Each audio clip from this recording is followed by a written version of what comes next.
So guys, welcome back to another video. So in this video, we are going to discuss a topic from the subject data structures and application, which is in the PTU syllabus. So the topic what I have picked is about stack. So it's a very interesting topic. So I will throughout this video, I will tell you about the what is the name introduction of stacks. Then what are the applications of stacks and how can you implement stacks using linked list and what are the advantages, what are the disadvantages of stacks and all.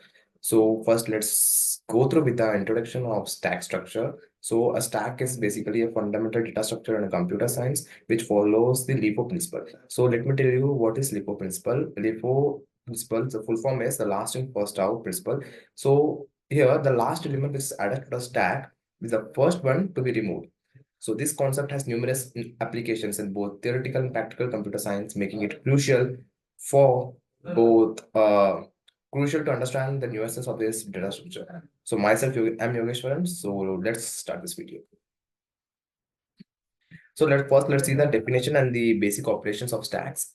So the definition is as follows. So a stack is a linear data structure that follows the LIFO principle. It consists a collection of elements with two main operations, which is push and pop. So these two are the basic operations which can be performed on the stack.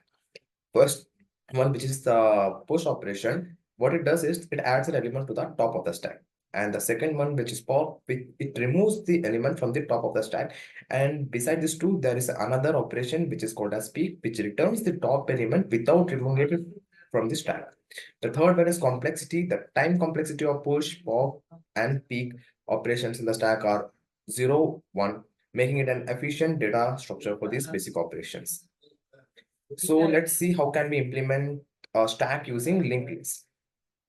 Sorry, not linked list, using arrays. So the first one, let's see the advantage of that. Arrays offer a simple and efficient way to implement a stack.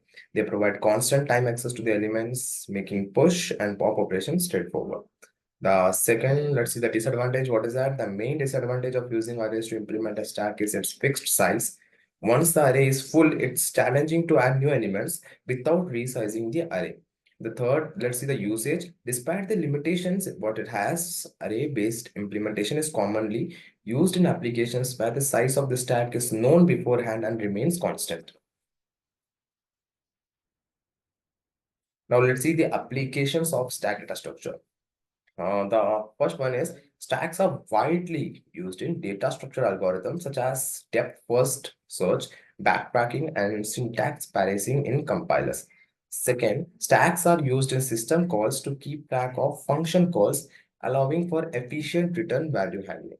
The third one is browser history, which is a back button in the web browsers, is implemented using a stack to keep track of the previously visited pages. So as you can see in front of the screen, these are the time and space complexity analysis of stack operations of the basic operations which are performed on stack, which are push, pop, and peek. So now let's compare the stack with other data structure which we know in data structures. So the first, let's compare stack with queue, which while both stack and queue are abstract data types with similar methods and complexity, they differ in their usage.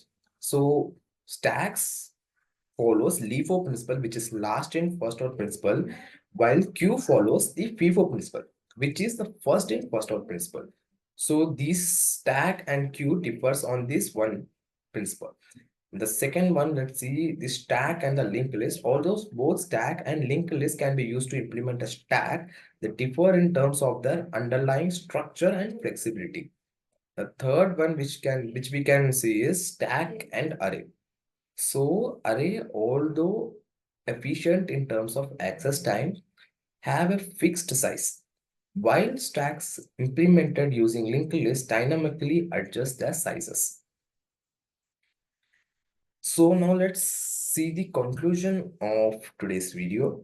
So first we understood the stack implementation, then the real life application and limitations and alternatives.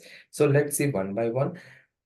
The underlying stack implementation, it is crucial to comprehend and compare different implementation methods of stacks to determine the most suitable approach for a given scenario. The second one, which is real life application, Recognizing the diverse applications of stack in various areas, including computer science, greatly emphasizes the importance of learning and understanding this data structure. The third one, which is the alternative and limitations. Understanding the limitation of stack data structure can help in exploring alternative data structure for more complex or specific scenarios. So this is for today's videos, guys. So my basic idea was to give an overview about stack. What do you mean by stack? What are the operations which we can perform using stack? And we can how stack is compared with other data structure which is present in the computer science subject. So I think you may have got the overview of stack from this today's video. So thank you for sticking till the end, guys. If you have any queries, drop down a comment, give a like for this video. Thank you guys for sticking till the end.